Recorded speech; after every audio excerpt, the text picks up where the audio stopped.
students, welcome again to this next video lecture. Our subject is basic human rights and it is an audit course having 50 marks, 25 marks for CA1 and 25 marks CA2. As far as this syllabus is concerned, we have reached to the unit number 3 and a sub point is that impact of social structure on human behavior. And the title of unit number 3 is society, religion, culture and their interrelationship. So these things we are going to study gradually.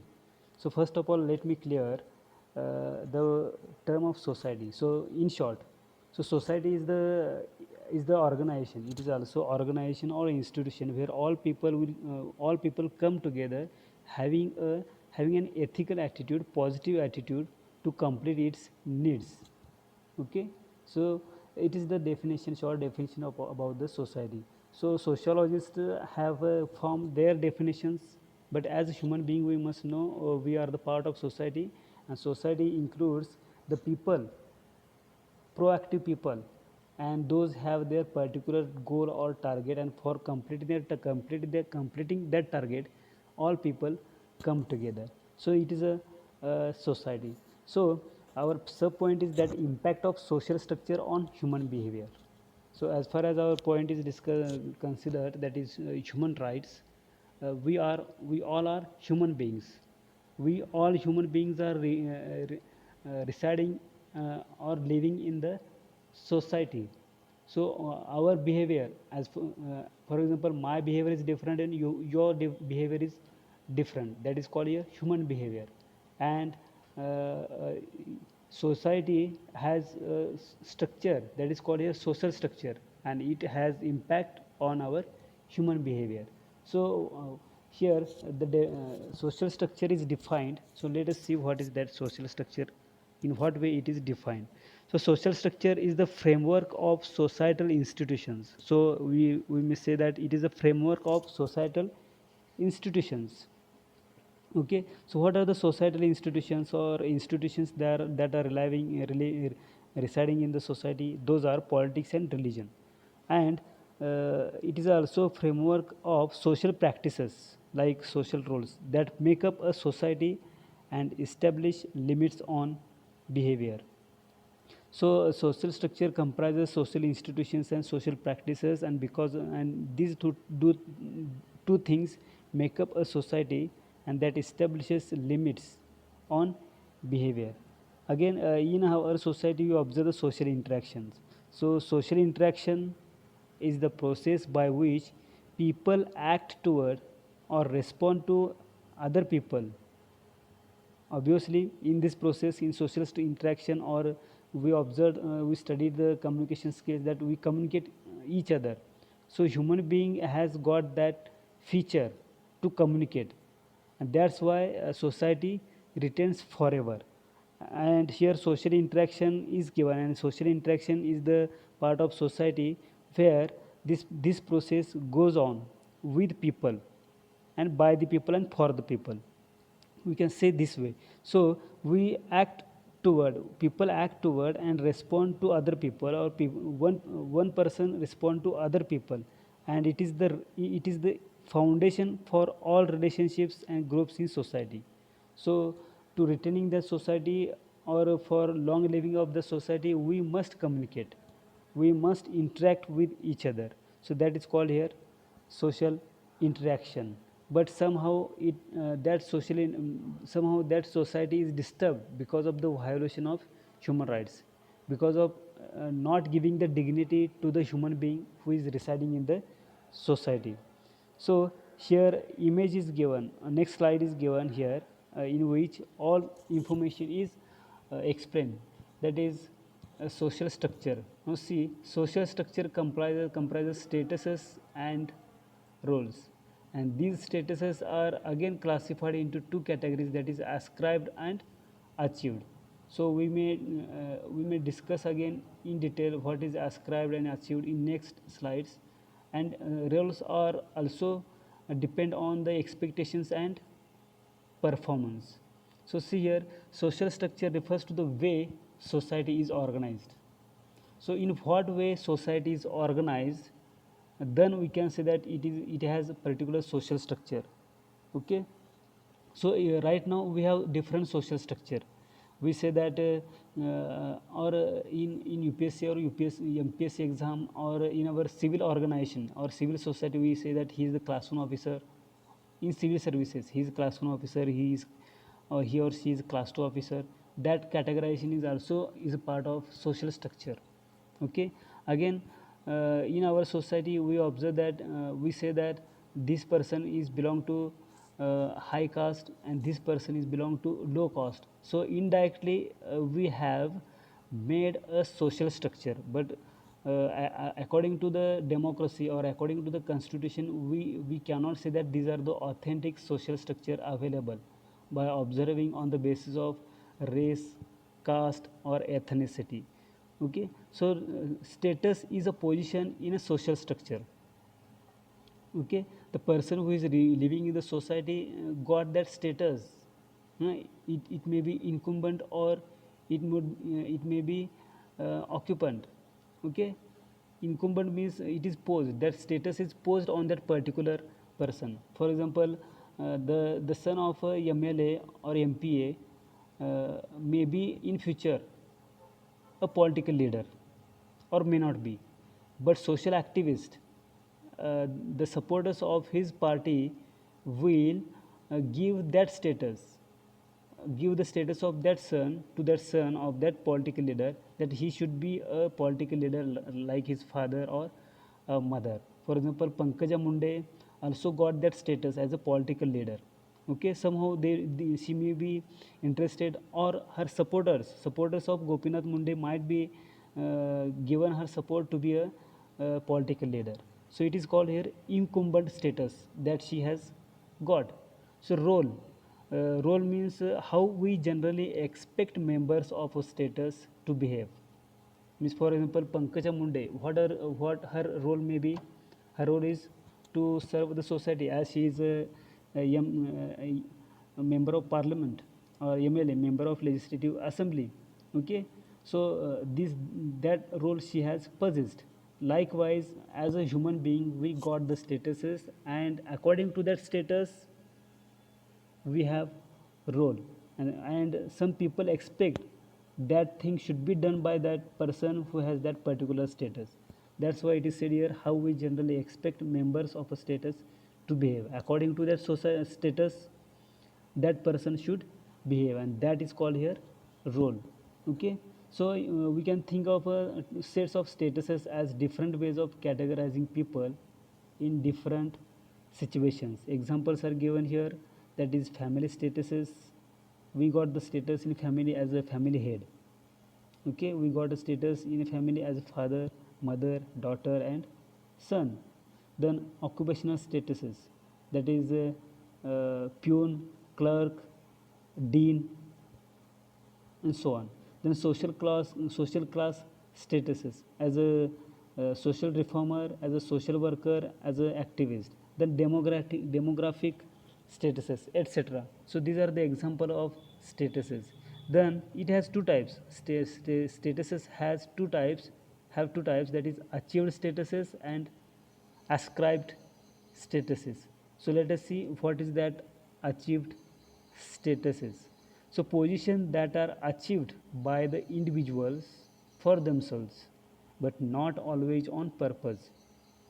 These statuses can change. So achieved status means that particular person can achieve that status, achieve the position, and by achieving that position, that particular person got that status. That is called achieved status. For example, Amitabh Bachchan, he has got that particular status in Bollywood. Okay, the next type is that ascribed statuses. This means this status is given to individuals generally at birth, and from which they cannot accept. These statuses are fixed. So achieved statuses can change. Means a king can become a beggar, or beggar can become a king. So here his statuses are changed. And ascribed statuses, by birth, at birth that status is got, that is called here ascribed statuses, and these statuses are fixed.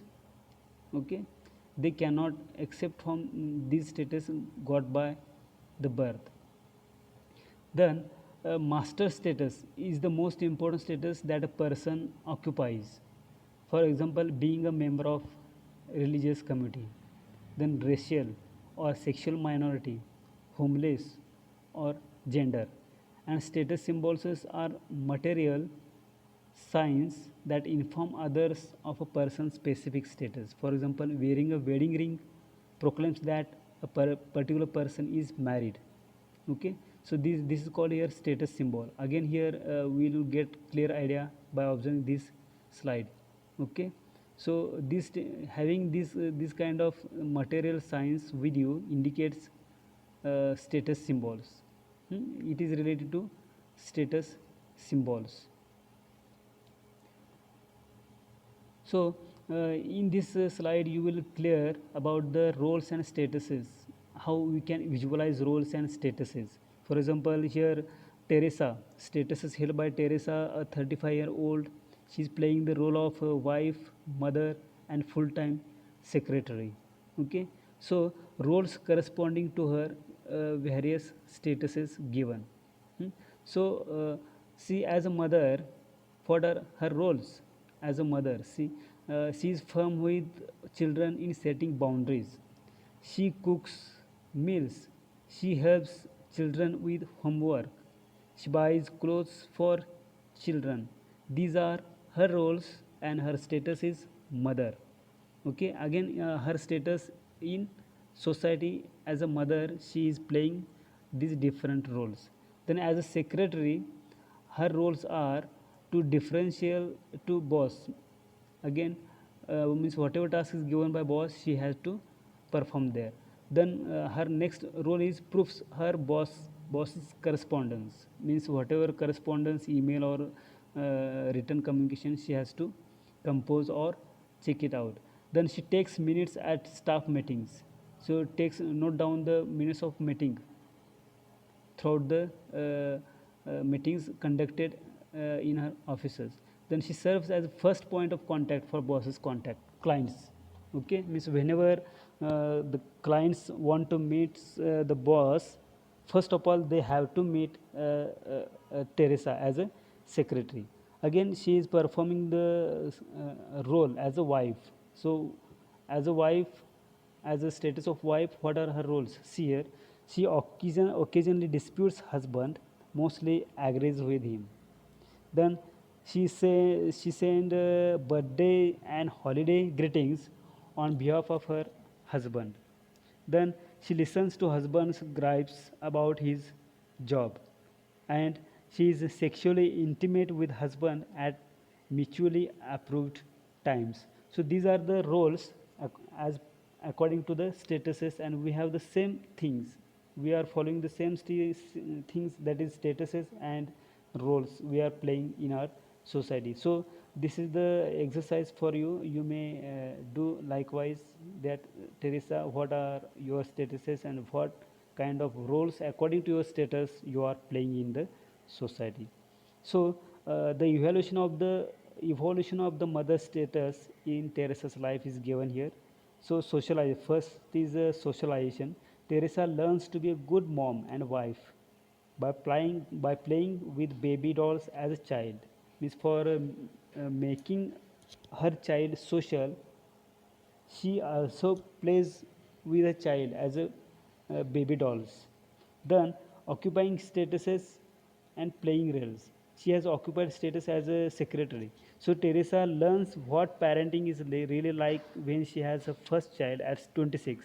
She experiences role conflict when juggling mothering with work. Means as she is a worker, she has been getting the conflict of two roles between as a role of mother and a role of secretary. Then role exit.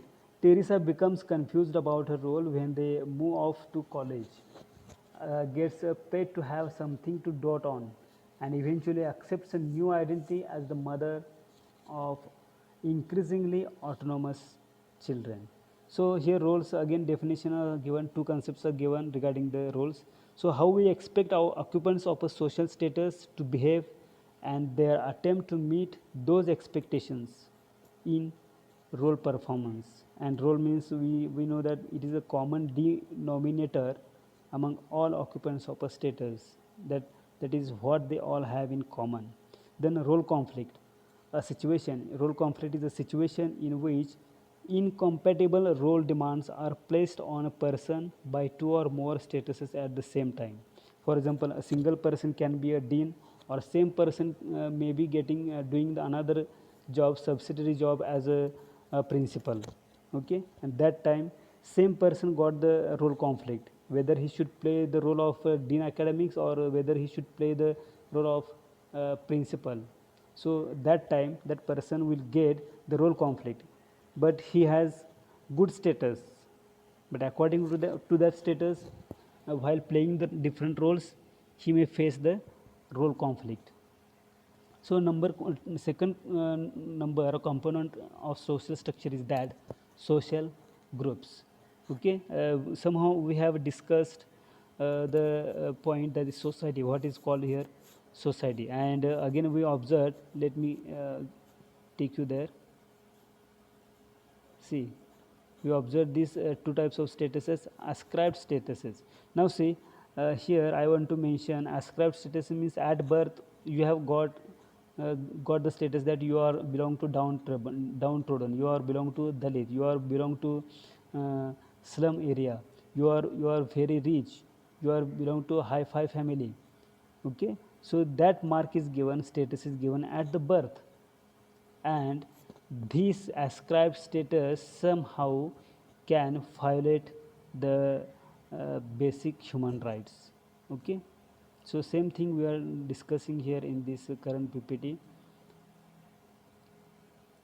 So see, a social group consists of two or more people who interact frequently and share a common identity and a feeling of interdependence. So you may take the example of primary group or secondary group. For example, family is a social group. Again, educational institutions is also a social group.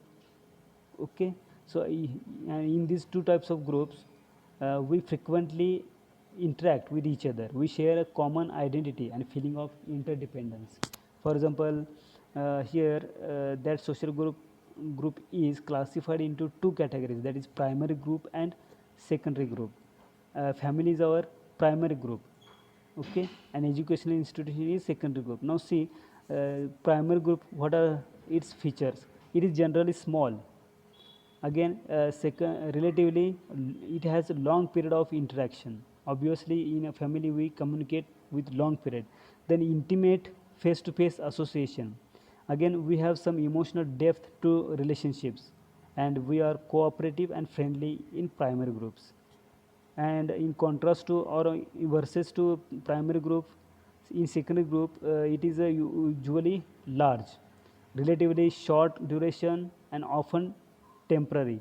Again, secondary group has little social intimacy or mutual understanding, and social again relationships generally superficial. Okay, and it is more formal and interpersonal, impersonal. Okay, so again it is defined here, primary and secondary groups. So in primary group we have feeling of we, uh, the people we spend the most time with, a common whole. We have feeling of we, means whatever task is done there, by those tasks are done as a uniformly. Okay, by observing or getting the sense of we. And in secondary group it is a larger, more specified group in which members engage in impersonal and their goal, we may find goal oriented relationships, means for fulfilling or completing any target or goal we come together, that is secondary group. Okay, so again these specifications are given here, we may study by pausing the video. So it's like the social structure is a society is like a matrix, and it comprises social institutions, and statuses and roles. Again, social institutions are two types: traditional and emergent. In social institution, traditional type of social institution, we observe family, religion, education, government, economy. And in emergent type of social institutions, means these are emerged. It can be emerged. For example, sports, mass media, then science and medicine, then military. These are the emergent social institutions. Again, we already studied two types of statuses, that is ascribed status and achieved status. Ascribed status includes race or ethnicity, age, gender, class. And achieved statuses, we can achieve status in occupation, education and income level. Suppose you have good income level or high income level, you are called as a rich person. If you are successful business person, you are known as a business tycoon. Okay, these statuses are achieved. Again, in society there are two types of groups, that is primary groups and secondary groups. So, social institutions, statuses, and roles and social groups form an interrelated whole of what sociologists call the social structure. So, these all is called here as a social structure. Okay, and here example is given. What is that example? See, a family provides a stable structure to raise children and a sense of identity for its members. Okay, obviously a family provides a stable structure to raise children and sense of identity. Family gives you sufficient atmosphere or surrounding to raise the children, and it also gives the sense of identity for its members. For example, you got the identity as a child, you got the identity as a father, mother, grandfather, grandparents, like this.